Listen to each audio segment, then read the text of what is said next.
حاضرین کرام، مربیان اعظام، نوجوان ساتھیوں، دوستوں، تعریف، توصیف، حمد و ثنا، کبریائی، بڑائی اللہ رب العالمین کے لیے لائق و زیبا ہے۔ بے شمار درود و سلام ہو اس ہستی مقدس پر جن کا نام نامی اسم گرامی جناب محمد الرسول اللہ صلی اللہ علیہ وسلم ہے۔ معزز حاضرین،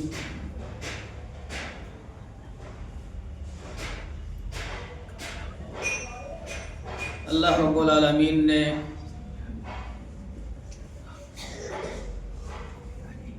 بنو آدم کی تخلیق فرمائی اور مومنوں کے لیے اس کائنات کو امتحان گاہ اور آزمائش کی جگہ قرار دی۔ اللہ کے نبی صلی اللہ علیہ وسلم نے فرمایا ہے کہ مومن کا معاملہ عجیب و غریب ہے کہ اس کو اس کی خوشحالی میں بھی خیر ہے، بدحالی میں بھی خیر ہے۔ انسانی زندگی میں خوشحالی اور بدحالی کا آنا یہ لازم ملزوم شے ہے۔ کبھی انسان خوشحال ہوتا ہے، کبھی بدحال ہوتا ہے، کبھی امیر ہوتا ہے، کبھی غریب ہوتا ہے۔ اللہ نے فرمایا کہ وَتِلْكَ الْأَيَّامُ نُدَاوِلُهَا بَيْنَ النَّاسِ، یہ وہ ایام ہے جو ہم لوگوں کے درمیان گھماتے ہیں، پھراتے رہتے ہیں۔ مال ہو، دولت ہو یا حقوق ہو، غربت ہو یا غریبی ہو، یہ ہمیشہ رہنے والی چیز نہیں، یہ عارضی چیز ہے، بلکہ انسان کی زندگی ہی عارضی ہے، مستقل زندگی نہیں ہے۔ انسان آتا ہے چند ایام کے بعد دنیا کو الوداع کہہ کر اللہ رب العالمین سے ملاقات کر لیتا ہے۔ ہر چیز عارضی ہے، دائمی نہیں ہے۔ دائمی اگر کوئی چیز ہے وہ اللہ رب العالمین کی ذات ہے۔ اللہ تعالیٰ نے فرمایا وَيَبْقَى وَجْهُ رَبِّكَ ذُو الْجَلَالِ وَالْإِكْرَامِ كُلُّ مَنْ عَلَيْهَا فَانٍ وَيَبْقَى وَجْهُ رَبِّكَ ذُو الْجَلَالِ وَالْإِكْرَامِ کہ ہر چیز فانی ہے، فنا ہونے والی ہے، ختم ہونے والی ہے۔ جتنی چیزیں ہیں، کوئی بھی چیز کسی کے اندر بھی دوام نہیں۔ اگر دوام ہے، ہمیشہ رہنے والی چیز اگر کوئی ہے وہ اللہ رب العالمین کی ذات ہے۔ انہی چند ایام میں 60 سالہ 70 سالہ کی زندگی میں انسان خود اپنی آنکھوں سے دیکھتا ہے کہ کتنا اتار و چڑھاؤ اس کی زندگی میں آتا ہے۔ خوشحالی، بدحالی، آسانیوں کا آنا، مشکلات کا آنا، مصیبتوں کا آنا، یہ ہر انسان کے ساتھ کیا ہے مقید ہیں۔ اللہ رب العالمین نے اس کائنات کا جو نظام بنایا ہے، دولت کا نظام اور غربت کا نظام، دونوں کو بطور آزمائش پیدا کیا ہے۔ اللہ نے کہا کہ انما اموالکم واولادکم فتنہ واللہ عندہ اجر عظیم، یقیناً تمہارے لیے یہ مال اور یہ اولاد فتنہ ہے، یعنی آزمائش ہے۔ مال انسان کو اللہ تعالی عطا کرتا ہے